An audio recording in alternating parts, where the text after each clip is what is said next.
Mainit ngayon ang issue sa flood control.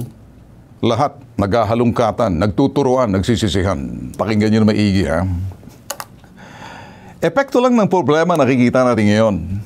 Ang dahilan nakatago. Ang dahilan sa sistema, sa proseso kung paano pinapatupad yung sistema. Para matigil itong kalokohan na ito, para matigil itong sinasabing katiwalian o korupsyon, bigyan natin ng kapangyarihan ang taong bayan sa pamamagitan ng sapat na kaalaman kung anong dapat nila malaman. Ang mga tao ang boss. Hindi yung mga nakaupo sa Senado, sa Kongreso, at yung nagpapatupad nito pagdating sa mga proyekto. So, ang dapat malaman, kayo, mga boss, yung tao, ako ang nasa media, matataenga, hahanapin kong katotohanan, sasabihin kong katotohanan, at papakita natin kung saan ang diferensya.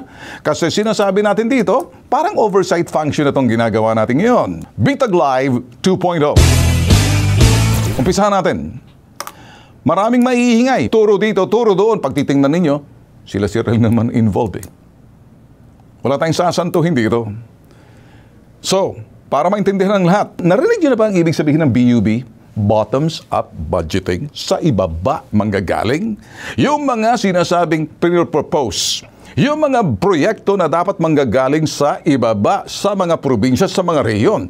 Pero dito sa mga rehiyon, sa probinsya, kinakailangan may konsultasyon at nakagabay, nakabantay, nakikinig at sinusulat, tinitingnan lahat ng Regional Development Council. Ang Regional Development Council sa ibaba, sila yung aktibo, nakikipag-ugnayan sa mga beneficiaryo, yung taong bayan na alam nila, expectant sila, alam nila na darating yung sinasabing proyekto sa kanilang lugar. So, isipin na rin natin, isipin mo kung may watchdog nagbabantay. Hindi lang yung media, kasi ang media babalita lang yan. Yung watchdog talagang 24/7 nagbabantay. Ano na nangyari sa proyekto natin? Iba pa yung civil society.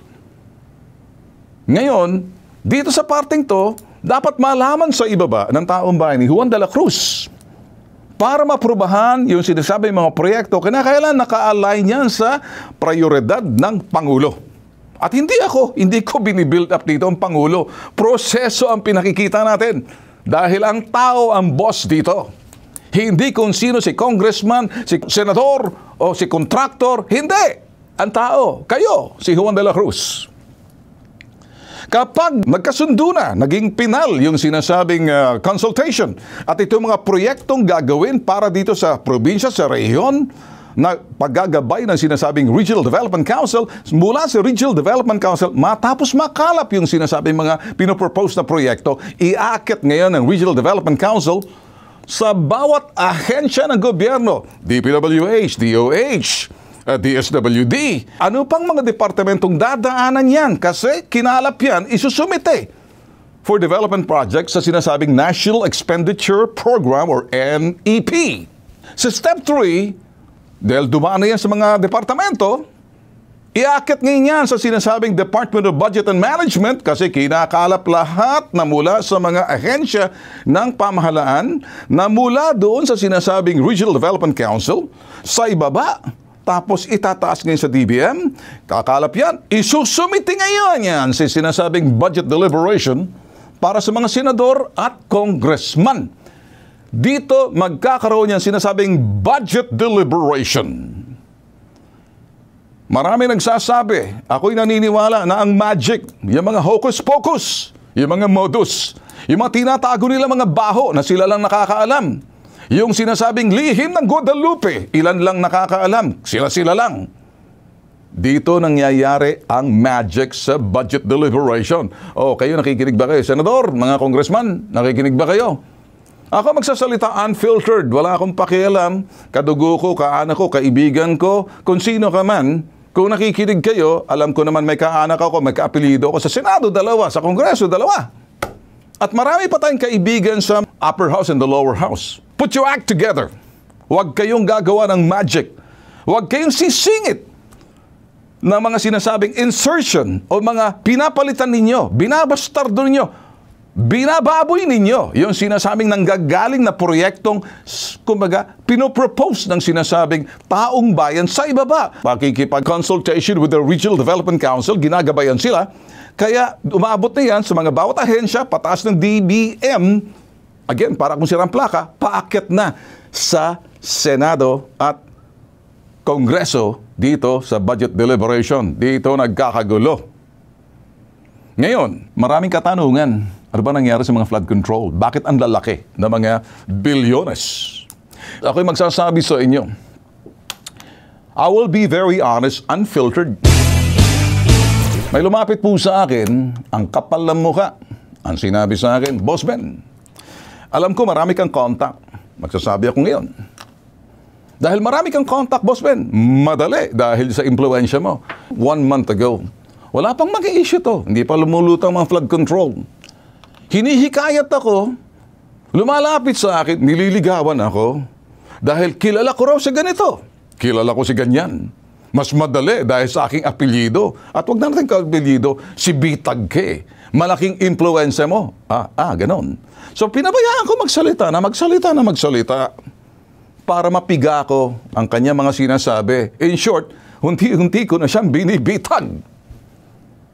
Ako naman, marunong makinig, pero hindi ko naman siya papangalanan para makita niyo ang aking mga sinasabi. Hindi suntok sa buwan. Totoo. Hango sa mga totoong alok na mga taong nalalapit sa akin na hindi nag-iisip. Hindi ko naman kilala. Bay, teka muna. Nung malaman lang na kilala ko si ganito, kilala ko si ganyan, kilala ko, nagkakamali ka. Chonggo. Kinig ka. Gagawin kitang chonggo ngayon. Pero itatago kong mukha mo, hindi ko ilulutang. Huwag mo akong tusuhin dahil nambibitag ako. Ang estilo nitong si Tuso, lalapit ka ngayon dito, boss. Makakakuha tayo rito ng 2 billion peso project sa katayuan mo. Kaya pa natin pataasin yan. Wow. Gabi sa telepono. Can you believe that? Si Bitag ang kausap mo. Bakit masyado kang presko? Pinakikita mo yung sinasabing, track record mo. Sabi niya, by boss, madali kumita ng 200 million pesos. Makakabili tayo ng bahay dyan sa Dasmariñas Village. F.U. Hindi mo alam. Minomonitor kita. Hanggang kasalukuyan. Hindi kita papangalanan. Wala ka pa sa 40, ang niloloko mo, naka-short pants ka pa, baka hindi ka pa tuli, sinusubukan mo si Bitag, kinig ka. Hindi mo ako masisilaw sa pera. Ang pera mawawala, hindi ako masisilaw na sasabihin mo, Dasmariñas Village. Wow, okay na ako sa subdivision ko. Kahit naman nasa 100 million or less yung mga bahay sa amin, kaysa naman ako sa kalahating bilyon, or 200 million and up, hindi ako nag-aasam-asam, happy na ako. Simple lang. Sabi niya, ako ang lalakad para sa iyo. Pero, sabi niya, kinakailangan, kaibigan natin yung mataas sa Kongreso. 10%. 10%. Kinakailangan, idadaan natin sa sinasabing distrito ng congressman. Sabi niya, mga 5 to 8%. Wow! Siyempre, dahil, boss, flood control to eh. Sa DPWH, another mga 5%. Wow! At siyempre, may mga dadaanan ng konti, another 5%. So, 10% plus 5% plus 5%, eto, sa kataas-taasan, sinabi niya, ngayon, ako, kaibigan ko si Speaker, pero sinabi niya, kay Speaker, 10%. Holy cow! Holy cow! 5 to 8% yung dadaan ng distrito, kasi idadaan natin sa kanya. 5% para doon sa DPWH. Ayaw ko kung nagmamayabang to. Pero listen carefully. I'm not telling a story. We're not storytelling here. Hango to sa totoong pangyayari. Tapos, 5%. So sabi ko, ano pang kikitain yan? 35% na. Okay, 25% na. Boss, nakalimutan mo. May 10% ka ngayon, boss. So, sabi niya, 10 plus 5 is 15 plus 5 plus is 20 plus 5 is 25 plus 10 is 35. Meron nga dyan, boss. Kaya gawin 40%. Sabi ko, ano ba matitira sa proyekto mo? So ako, nakikipag-usap ako. So sabi niya, so okay, ang laki pala, ano? Yes, boss. So now, 35% lumalabas. Sabi niya, standard na to, boss. Sa iba pa nga dyan, 40%. Ito, boss, pag naaprubahan na to, right away, makukuha mo 10%. So, pag 10% of 2B, Bentulfo ka, bitag ka. 10% of 2B. Magkano yon sa milyon? So, kayo na po magbilang. Hindi ako interesado kung magkano. 10% of 2 billion. Sabi ko, ang laki. 10% of 2 billion is 200 million. Sabi ko, ang laki, ano? Boss, at least ikaw, okay pa yung 35%. Hindi pa tayo nakaka-40%. Yung iba nga dyan, 40%. Right away, pag naperman, lahat-lahat sa bagay, sabi niya, teka muna, boss, kinakailan may kunting share the blessing naman. Well, share the blessing. 10 sa kataas-taasan, 5 to 8% doon sa dadaan ng distrito, 5 sa DPWH for the boys, at 5, sabi niya, mayroon pa kung sino-sino. Alam niyo man, 10 sa atin, boss. Sabi ko, okay, anong gagawin natin sa 10? So, ako naman, sabi ko, ganoon. Laki, ano? So, anong gagawin natin sa 10%? 200 million, boss, yun. Ilan percent sa'yo? 50%. Wow, sabi ko, sino kang utot ka? Natuturuan mo ako. Ikaw mangungurakot. Tapos, pipiptihan mo ako sa kurakot mong putok sa buhong. Pendeho ka. Naririnig ng kasamahan ko sa bahay na minumura ko. Lahat na mura ko, sabi ko, simula ngayon, wag mo na akong tawagan putok sa buho ka kung hindi mo ako kilala. Dahil kung hindi mo ako kilala, mabibitag ka. So, ilang taong ka ng 2010? Sabi niya, so, sir, nasa ano na ako sabi niya nasa 38 na ako, pa 40 na ako. 15 years ago, ilang taong ka?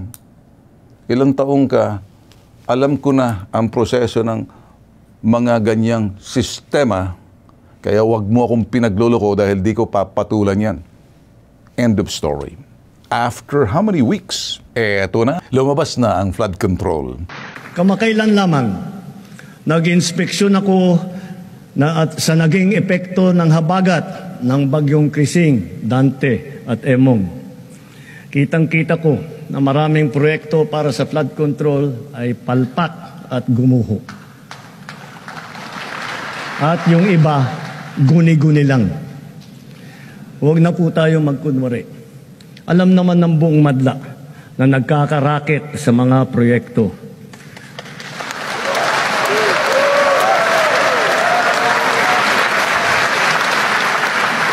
Mga kickback, mga initiative, errata, SOP, for the boys.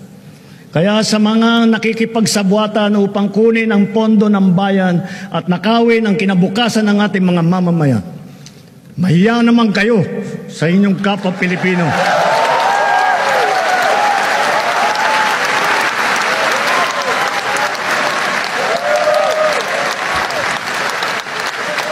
Mahiya naman kayo sa mga kabahayan nating naanod o nalubog sa mga pagbaha. Mahiya naman kayo, lalo sa mga anak natin na magmamana sa mga utang na ginawa ninyo nang binulsan nyo lang ang pera. Itong flood control, sasabihin ko na po sa inyo, madaling gumawa nitong mga proyekto na to. Siguro ang solusyon dito, Nandiyan naman sinasabi natin yung NEDA, or Department of Development, or dati National Development Authority.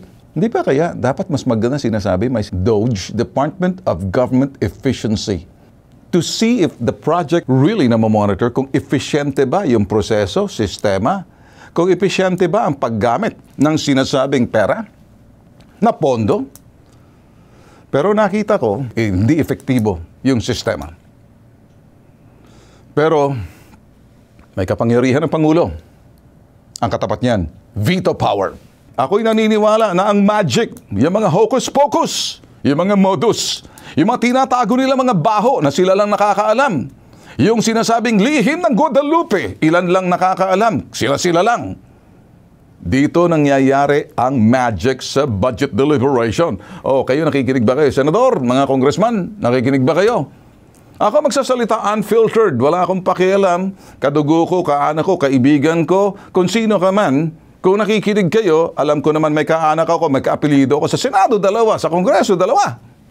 At marami pa tayong kaibigan sa upper house and the lower house. Put your act together. Huwag kayong gagawa ng magic.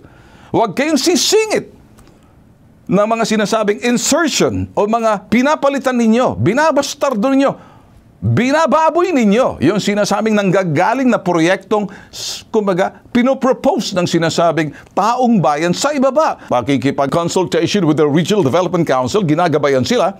Kaya umabot na yan sa mga bawat ahensya, pataas ng DBM, again, para kung sirang plaka, paakyat na sa Senado at Kongreso dito sa budget deliberation. Dito nagkakagulo. Binabastardo ninyo. Binababoy ninyo. May mga susunod pa tayong gagawin. Nag-enjoy ba kayo, boss? Did you enjoy? It's not for enjoyment. Now you know. Iba na ang may alam. Lamang ka na. Unfiltered.